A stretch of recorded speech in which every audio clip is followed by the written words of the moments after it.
आईने हिंदी के एक नए एपिसोड में आपका स्वागत है, जहां आपके लिए लेकर के आते हैं इंडियन डिफेंस की टॉप अपडेट्स को। दोस्तों, पिछले कुछ दिनों से हमने एक चीज़ कई बार सुनी है और वो ये है कि भारतीय वायुसेना अपने फाइटर एयरक्राफ्ट प्रोक्योरमेंट को लेकर के लगातार सीरियस हो रही है और एमआरएफए प्रोग्राम में एक बड़ी ग्रोथ देखी गई है। और डिफेंस एक्सपर्ट्स ये कहते हैं कि भले ही इंडियन एयरफोर्स अब कितना भी कोशिश कर ले, वर्ष 2040 से पहले भारतीय वायुसेना की जो अनुमानित फाइटर स्क्वाड्रन क्षमता है वो पूर्ण नहीं हो सकती है और इसके पीछे की कुछ वजह भी है। और हम ये भी समझने की कोशिश करेंगे कि कैसे भारतीय वायुसेना को या भारत को अब विदेशी फाइटर जेट्स का पीछा छोड़ना चाहिए और क्यों हमें अब इस समय इंडिजिनियस फाइटर एयरक्राफ्ट की सबसे ज़्यादा ज़रूरत है। तो आज का ये वीडियो आपके लिए बहुत ज़्यादा इन्फॉर्मेटिव होने वाला है।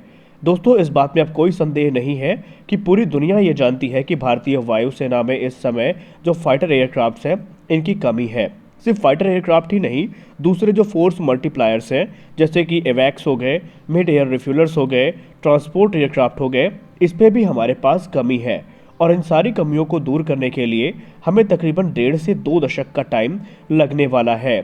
अब अगर हम स्क्वाड्रन की बात करें तो भारतीय वायुसेना के पास इस समय 31 फाइटर स्क्वाड्रन है और प्रत्येक स्क्वाड्रन में 18 से 20 फाइटर एयरक्राफ्ट होते हैं। हमें ज़रूरत है 42 स्क्वाड्रन की, लेकिन अगर अगले हम 10 वर्षों के प्लान की बात करें जो कि इंडियन एयरफोर्स का सो कॉल्ड प्लान है, तो उसके बाद भी हमारे पास वर्ष 2035 तक तकरीबन सिर्फ 35 ही एक्टिव स्क्वाड्रन होने वाली है। लेकिन अगर आपको ये लगता है कि वर्ष 2035 तक हम इस टारगेट को अचीव कर लेंगे तो रुकिए, अभी आपको बहुत कुछ जानना बाकी है। अगर हम इंडियन एयरफोर्स की प्रोक्योरमेंट प्लान की बात करें तो सबसे पहले तो इंडियन एयरफोर्स को अपने प्लान्स पे अडिग रहना होगा। कोई भी लेट लतीफ़ी या बाईएएफ अफोर्ड नहीं कर सकती। आने वाले निकट भविष्य में हम 83 तेजस मार्क 1 ए जेट्स का इंडक्शन देखेंगे। उसके बाद 114 मल्टी रोल फाइटर एयरक्राफ्ट जो कि संभावित है राफेल F4 स्टैंडर्ड होने वाले हैं, जो कि बाई ग्लोबल कैटेगरी के अंतर्गत खरीदे जाएंगे। इसके अलावा भारतीय वायुसेना तेजस मार्क 2 की 10 स्क्वाड्रन को लेकर के प्रतिबद्ध है, जो कि 2 अलग अलग फेजेस में खरीदे जाएंगे। फेज 1 में इंडियन एयरफोर्स के द्वारा 6 स्क्वाड्रन खरीदे जाएंगे तेजस मार्क 2 की, और फेज 2 में 4 स्क्वाड्रन इंडियन एयरफोर्स के द्वारा तेजस मार्क 2 की खरीदी जाएगी। इसके अलावा इंडियन एयरफोर्स एमका की जो 5 स्क्वाड्रन है इनको लेकर के प्रतिबद्ध है, जिसमें से 2 स्क्वाड्रन एमका मार्क 1 की होंगी और जो 5 स्क्वाड्रन है वो एमका मार्क 2 की होने वाली है। इंडियन एयरफोर्स के लिए सबसे बड़ा चैलेंज पाकिस्तान इस समय नहीं है। इंडियन एयरफोर्स के सामने सबसे बड़ा जो थ्रेट है वो है चाइना, क्योंकि चाइना इंडियन एयरफोर्स के उलट एकदम अपनी ताकत को दिन दुगना रात चौगुना बढ़ा रहा है। और ऐसा हम नहीं कह रहे हैं, ऐसा डेटा बता रहा है। अगर हम पिछले 9 वर्षों की बात करें, यानी कि अगर हम बात करते हैं 2012 से लेकर के 2021 तक की अगर हम बात कर ले खाली, तो इस दौरान चाइना ने 878 की संख्या में 4.5 जनरेशन के फाइटर एयरक्राफ्ट्स को इंडक्ट किया है। जी हाँ, 100-200 नहीं बल्कि 878 की संख्या में 4.5 जनरेशन के जो एयरक्राफ्ट है ये चीन की वायुसेना के द्वारा इंडक्ट किए गए हैं, जो कि तकरीबन 44 स्क्वाड्रन के बराबर होते हैं। यानी जितना कि ओवरऑल इंडियन एयरफोर्स की रिक्वायरमेंट है उससे ज़्यादा ही चाइना ने 2012 से 21 के बीच में फाइटर स्क्वाड्रन्स को मेंटेन कर लिया है। और यहाँ पर अभी हमने सिर्फ आपको जो डेटा बताया है ये 4.5 जनरेशन के फाइटर एयरक्राफ्ट्स का है, हमने FGFAs की तो बात ही नहीं की। अब अगर हम बात करें 5th जनरेशन फाइटर एयरक्राफ्ट की, तो चाइना का जो सो कॉल्ड FGFA है J-20, हालांकि डिफेंस एक्सपर्ट्स इसकी कैपेबिलिटी पर सवाल भले ही उठाते रहे हों, लेकिन यहाँ पर गौर करने वाली एक बात है कि चीन ने इसकी डिज़ाइन टेक्नोलॉजी या दूसरी जो टेक्नोलॉजी से भले ही अमेरिका के 5th जन फाइटर्स से चुराई हो, लेकिन इस एयरक्राफ्ट ने अपनी जो पहली उड़ान है ये वर्ष 2011 में भरी थी और वर्ष 2017 में इसे चीन की वायुसेना में कमीशन कर दिया गया है। और एक रिपोर्ट के मुताबिक चीन का ये FGFA उनकी सभी की सभी जो 5 थिएटर कमांड्स हैं अक्रॉस द कंट्री वहाँ पर ऑपरेशनल हो चुके हैं। यानी कि ईस्टर्न, साउदर्न, वेस्टर्न और नॉर्दर्न कमांड में ये जो एयरक्राफ्ट है ये ऑलरेडी ऑपरेशनल है। और अगर हम एक लेटेस्ट रिपोर्ट की बात माने तो चीन के पास तकरीबन 208 की संख्या में जो J-20 फाइटर्स हैं वो उनकी इन्वेंट्री पे मौजूद है। वहीं सेम टाइम अगर हम चीन की बात करें तो चीन के पास 240 की संख्या में J-16 फाइटर एयरक्राफ्ट उनके इन्वेंट्री में है, जो कि रशियन Su-27 का ही एक डेरिवेटिव है। और इसके अलावा Su-30 की भी कॉपी चीन के पास मौजूद है। यानी चीन लगातार अपनी जो ताकत है उसको बढ़ा रहा है। गौर करने वाली बात एक ये है कि चीन ने बाकायदा J-16 फाइटर एयरक्राफ्ट का एक इलेक्ट्रॉनिक वॉरफेयर वेरिएंट भी तैयार करके रख लिया है, जिसको J-16D के नाम से जाना जाएगा। और चीन तकरीबन 200 के आसपास J-10C फाइटर जेट्स को भी फील्डेड कर चुका है। यानी चीन के पास बड़ी संख्या में जो फाइटर एयरक्राफ्ट है वो उपलब्ध है और यही भारतीय वायुसेना के लिए सबसे बड़ी चिंता का विषय है। अगर हम इस पूरे रिपोर्ट का एक सारांश निकालें तो चीन के पास तकरीबन 650 की संख्या में जो लेटेस्ट फाइटर जेट्स हैं, जो कि 5th या 4.5 जनरेशन के हैं, वो ऑपरेशनल है। और यहाँ पर सबसे बड़ा सवाल ये है कि इंडियन एयरफोर्स इसके अगेंस्ट कहाँ टिकती है। हालांकि कई लोग अब ये क्वेश्चन करेंगे कि चीन के एयरक्राफ्ट की जो कैपेबिलिटी है या उनकी जो क्वालिटी है वो हमेशा संदेहजनक रही है। लेकिन भले ही चीन के एयरक्राफ्ट की जो क्वालिटी और कैपेबिलिटी संदेहजनक रही हो, लेकिन इस बात से इनकार नहीं किया जा सकता कि चीन लगातार अपने जो फाइटर जेट टेक्नोलॉजी है उसको इम्प्रूव कर रहा है। बेहतर इंजन, बेहतर इलेक्ट्रॉनिक्स, एवियोनिक्स और वेपन्स जो है अपने एयरक्राफ्ट में इंटीग्रेट कर रहा है। और ऐसा हम नहीं कह रहे, ऐसा वेस्टर्न डिफेंस एक्सपर्ट भी मानते हैं कि जिस रफ्तार के साथ चीन अपनी वायुसेना को अपग्रेड कर रहा है, इस समय चीन की नज़र सीधा अमेरिका की जो एयर सुपेरियोरिटी है या एयर डोमिनेंस है उसको टक्कर देने पर है। और चीन इसी उद्देश्य के साथ लगातार आगे बढ़ रहा है।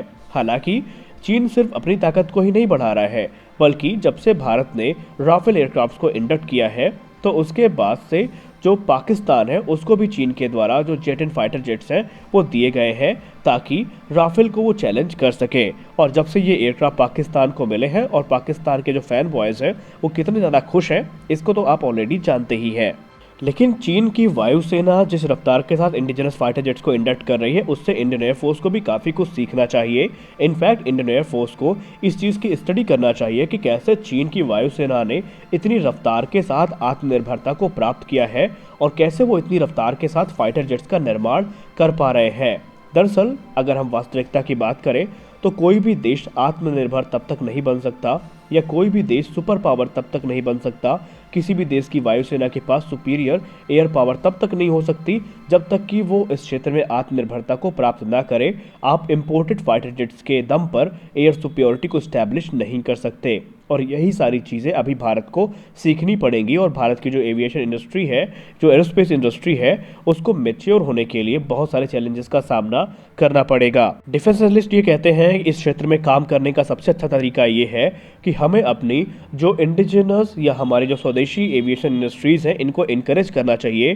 जो रिसर्च एंड डेवलपमेंट वर्क है उनको पूरी तरीके से सपोर्ट करना चाहिए और उनके अंदर ऐसे जोश को जगाना चाहिए कि वो सारी चीज़ें भारत में ही बनाए, ना कि किसी दूसरे देश से टेक्नोलॉजी की आशा को या टेक्नोलॉजी मिलने की आशा में बैठे रहें। क्योंकि जब तक भारत खुद से टेक्नोलॉजीज को विकसित नहीं करेगा तब तक एविएशन सेक्टर में हमारी जो आत्मनिर्भरता है वो साबित नहीं हो सकेगी। डिफेंस एनालिस्ट ये कहते हैं छोटे से छोटा या बड़ा से बड़ा जो हमारा एयरक्राफ्ट प्रोग्राम है उसको पूरी तरीके से हमें सपोर्ट करना होगा और रिसर्च एंड डेवलपमेंट के लिए जितने भी फंड्स की ज़रूरत है वो हमें देने होंगे, तभी जाकर के हम इस प्रकार अपने आप को तैयार कर सकेंगे। भले ही हमने भविष्य में जो भी प्लान बनाए हो या हमने भूतकाल में जो भी गलतियां की हो कावेरी इंजन के साथ या तेजस प्रोग्राम के साथ, वो अब हमें दोहराने की ज़रूरत नहीं है और हमें अब अपने फ्यूचर के प्रोग्राम को ध्यान में रख करके अपने आप को पूरी तरीके से इसमें झोंक देना है और जितनी भी हमें ज़रूरतें हैं वो हमें अब स्वदेशी तौर पर ही पूरी करनी पड़ेंगी। जैसे कि जेट इंजन डेवलपमेंट हो गया या और भी क्रिटिकल टेक्नोलॉजीज जो अभी हम इम्पोर्ट करते हैं, इन्हें हमें स्वदेशी तौर पर विकसित करने की सबसे बड़ी ज़रूरत है। अब यहाँ पर सबसे बड़ा सवाल जो लोगों के द्वारा पूछा जाता है कई बार या लोग जिस पे बहस करते हैं वो ये है कि क्या हमें MRFA की ज़रूरत है, क्या हम MRFA का पैसा अपने स्वदेशी फाइटर एयरक्राफ्ट प्रोग्राम पे नहीं लगा सकते। तो ये एक गंभीर चर्चा का विषय है और इस पे मिक्स्ड जो ओपिनियंस हैं ये डिफेंस एक्सपर्ट्स के हमेशा होते हैं। दरअसल MRFA प्रोग्राम की अगर हम बात करें तो इसमें 114 फाइटर एयरक्राफ्ट की खरीद की जानी है जो कि 18 से 20 बिलियन डॉलर्स की होगी। यानी कि भारत को इन फाइटर जेट्स को खरीदने के लिए इतनी बड़ी जो राशि है वो देनी पड़ेगी। कुछ डिफेंस एनालिस्ट या पूर्व वायुसेना के अधिकारियों का ये कहना है कि इतनी बड़ी रकम किसी दूसरे देश को देने के बजाय अगर हम इसी रकम का इस्तेमाल अपने इंडिजिनस फाइटर एयरक्राफ्ट प्रोग्राम में करें तो रिजल्ट हमारे उम्मीद से ज़्यादा अच्छे आ सकते हैं और जो हमारी डिलेज हो रही हैं अभी तक उनको भी दूर किया जा सकता है। जैसे कि एडिशनल तेजस मार्क 1 के ऑर्डर्स के लिए ये पैसा खर्च हो सकता है, सुखोई 30 MKI के अपग्रेड के लिए ये पैसा खर्च हो सकता है या और भी जो हमारे दूसरे प्रोग्राम हैं इनके लिए इस पैसों को खर्च किया जा सकता है। हालांकि इंडियन एयरफोर्स की रिक्वायरमेंट की बात करें तो इंडिया को एडिशनल 36 राफेल्स पे जाना चाहिए ताकि जो 4 स्क्वाड्रन है राफेल की उनको मेंटेन किया जा सके, 2 ईस्टर्न और 2 वेस्टर्न फ्रंट पे डिप्लॉय हो सके और उसके अलावा जो हमारे इंडिजिनस प्रोग्राम है जैसे कि तेजस मार्क 2 या एम का, हमें इन्हें फास्ट ट्रैक करना चाहिए ताकि जल्द से जल्द ये वास्तविकता का रूप लें और एक बार जब ये प्रोडक्शन में आएंगे तो सारी दिक्कतें ही खत्म।